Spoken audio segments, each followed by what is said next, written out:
Hola a todos. En 1981, una empleada del Centro para el Control de Enfermedades de Atlanta, en Estados Unidos, se sorprendió del repentino aumento de petición de un fármaco poco corriente, que se usaba para tratar una rara neumonía.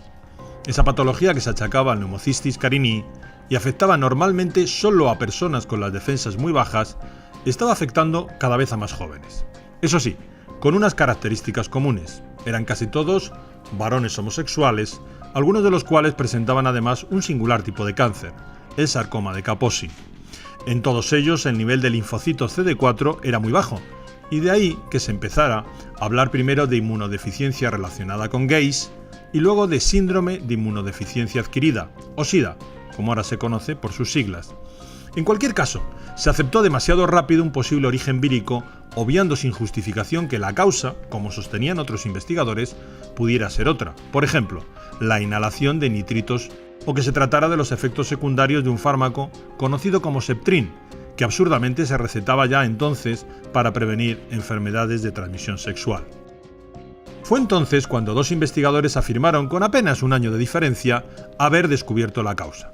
Se trataba de un virus que afectaba al sistema inmune, haciendo que bajaran las defensas naturales del organismo, y de ahí que se le bautizara como virus de la inmunodeficiencia humana, el tristemente famoso VIH por sus siglas.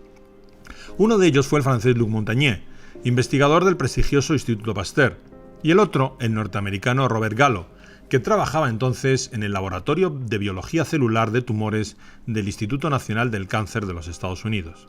Y en 1984 se hizo oficial a nivel mundial que el VIH era la causa del SIDA.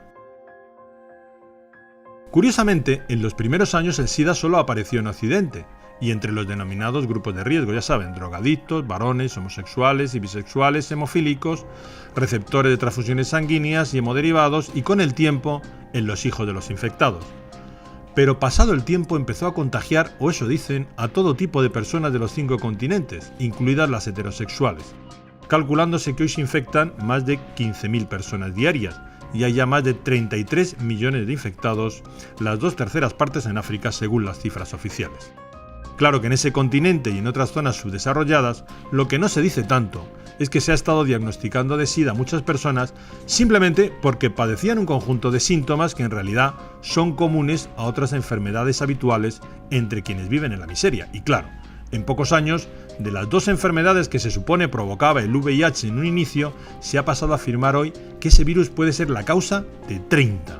Pues bien, ya en 1987 un grupo de científicos que se negó a aceptar que el supuesto virus descubierto por Montagnier y Gallo, luego matizarían que era un retrovirus, fuera el causante del SIDA, exigió a ambos que demostraran al menos que había sido aislado, publicando su fotografía. Nunca lo hicieron, y la consecuencia de ello es simple: la afirmación de que un retrovirus denominado VIH provoca una enfermedad llamada SIDA no ha sido científicamente demostrada jamás. En el ámbito de la virología, la única prueba realmente válida para corroborar la existencia de un virus es aislarlo y fotografiarlo. Y aunque eso nunca se ha hecho, varias empresas han conseguido que se les permita desarrollar fármacos elaborados con trozos de partículas de un virus que ni siquiera se ha aislado. Luego, ¿cómo puede alguien saber que una partícula vírica pertenece a un virus que no se ha purificado jamás? Durante años, la Dirección de Discovery de Salud ha pedido por escrito a las autoridades sanitarias y a muchos de quienes dicen investigar el virus su fotografía, sin recibir jamás otra respuesta que el silencio. Luego, según sostienen ya numerosos investigadores, cabe afirmar que el supuesto virus del VIH no ha sido nunca purificado ni caracterizado, y por eso no hay fotografías suyas. Y si el virus no ha sido purificado, ni secuenciado, ni fotografiado, es imposible que se hayan podido caracterizar sus proteínas para obtener proteínas virales que puedan ser utilizadas como antígenos específicos, ni secuenciar su información genética. Y si no se pueden obtener proteínas virales, no se pueden realizar test de infección. Y si no se pueden obtener test de infección, no se puede etiquetar a nadie como seropositivo y condenarle al consumo de antirretrovirales. El único modo indiscutible de demostrar que un virus ha sido aislado, insistimos, es tomarle una fotografía con un microscopio electrónico para demostrar su existencia y luego, una vez purificado, caracterizar sus proteínas. Solo así se puede verificar que ese virus es distinto a los conocidos y posee proteínas propias y específicas. Pues bien, lo decimos una vez más, nunca se ha publicado ninguna micrografía electrónica del VIH. Nunca se ha demostrado que haya sido secuenciado. Y por tanto, la afirmación de que se han obtenido proteínas y partículas del VIH es absolutamente gratuita. Y mientras no se demuestre que el VIH existe y sus proteínas han sido caracterizadas, afirmar que produce anticuerpos específicos es igualmente gratuito y no está demostrado. Y eso implica que el VIH no puede detectarse con test o prueba alguna. Luego, todas las personas a las que se les ha diagnosticado que son seropositivas han sido engañadas. Lo inconcebible es que la mayoría de la gente aún ignore que la fiabilidad de los conocidos test ELISA y Western Blot, que inexplicablemente aún se utilizan para comprobar si alguien está infectado, está de hecho en entredicho y desde hace muchos años. Hay países que rechazan la fiabilidad del primero y otros que no se fían del segundo. De hecho, hasta los criterios para dar positivo varían de un país a otro e incluso de un laboratorio a otro. Es más, están documentadas 68 razones distintas que pueden hacer dar positivo a los test del SIDA. En estas columnas podemos observar los distintos criterios que se emplean para definir un test Western Blot positivo, es decir, para establecer cuándo una persona está o no infectada por el VIH. Los criterios que se aplican varían en cada país e incluso en las distintas instituciones de un mismo país. Si aparecen dos bandas negras en el test de un paciente, sería considerado seropositivo en África y en algunos estados de Norteamérica, pero no lo sería en Australia, ni en otros estados americanos, ni en Francia. Si aparece una tercera banda, una P24, no será considerado seropositivo en Australia, ni en muchas partes de América, ni en Francia. Si aparecen 4 bandas, tampoco se les considera infectados por el VIH, ni en Australia, ni en Francia. No puede considerarse infectada a una persona aquí y allí no. O se está infectado por el virus o no se está. Con estos criterios no vamos a ningún lado. Los propios fabricantes de los tests advierten de que no sirven para diagnosticar la infección por VIH. Y tampoco sirve medir la carga viral de los enfermos con la técnica PCR desarrollada por el premio Nobel Kary Mullis, al no tener la información genética del supuesto virus. Sin tenerla, ni siquiera se pueden detectar fragmentos de esa información en la sangre del paciente. El propio Mullis lo ha denunciado públicamente y reiteradamente sin que nadie quiera escucharlo. De hecho, cada vez es más común que los pacientes oficialmente tratados mueran con una carga viral indetectable, es decir, víctimas de un supuesto virus que los médicos ni siquiera encuentran. Hoy sabemos que los datos destinados a sustentar la ficción de que el VIH existe y es la causa de una enfermedad llamada SIDA fueron manipulados por Robert Gallo, uno de los padres de la versión oficial. Discovery de Salud publicó hace ya tiempo las pruebas irrefutables que demuestran que los artículos parecidos en Science en marzo de 1984 y que se consideran artículos de referencia sobre la existencia del virus fueron manipulados para falsear la realidad. Es más, el considerado codescubridor del virus, el premio Nobel Lou Montagnier, reconoció ya en 1997 que él no había purificado el virus y creía que Gallo tampoco. Y posteriormente reconoció que el SIDA no puede explicarse solo por el VIH y que basta tener las defensas altas para no contagiarse.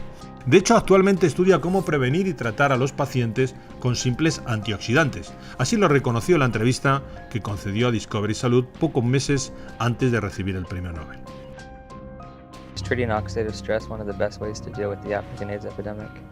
I think this is one way to approach, to decrease the rate of transmission, because I believe HIV, we can be exposed to HIV many times without being chronically infected. Our immune system could get rid of the virus within a few weeks if you have a good immune system. And this is the problem also of African people. Their nutrition is not very equilibrated, they are in oxidative stress, even they are not infected with HIV. So their immune system doesn't work well already. So it's prone, it can, allow HIV to get in and persist.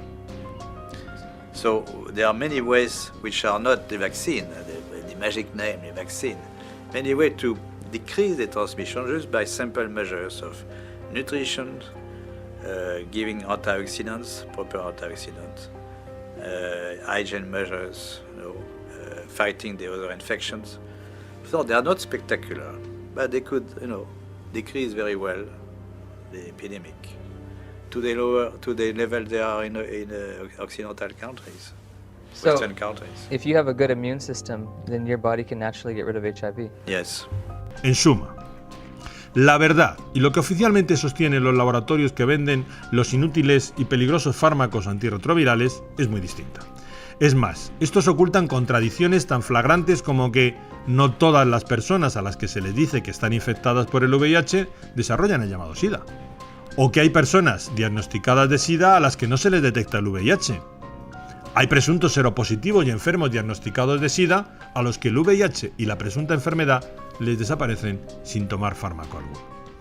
Todo indica que el famoso VIH, caso de existir, no ha sido jamás aislado, y que el SIDA no es más que un estado de inmunodepresión o de deficiencia energética del organismo cuyas causas pueden ser muy variadas: desnutrición, estrés, intoxicación, microbios patógenos conocidos, acidificación del organismo, problemas psíquicos, problemas emocionales.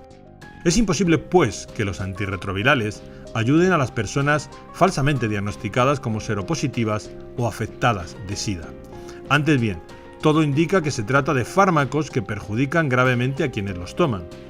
Incluso los Institutos Nacionales de la Salud en Estados Unidos han llegado a reconocer que esos fármacos ni curan ni previenen la infección por VIH ni el SIDA, y ni siquiera reducen el riesgo de transmisión del virus a otras personas. De hecho, la causa principal de muerte hoy en ambos grupos es el fallo hepático renal, efectos conocidos de los antirretrovirales de segunda generación. Hoy se sabe que durante 2 décadas multitud de personas diagnosticadas de SIDA murieron en realidad a consecuencia de los efectos colaterales derivados del consumo de AZT, el primer fármaco oficialmente recomendado para los enfermos de SIDA. Eso sí, cuando la multinacional fabricante comenzó a comercializarlo con el nombre de Retrovir, lo primero que hizo fue quitar de la caja la calavera y las tibias cruzadas con las que durante 20 años se había estado advirtiendo de su peligrosidad.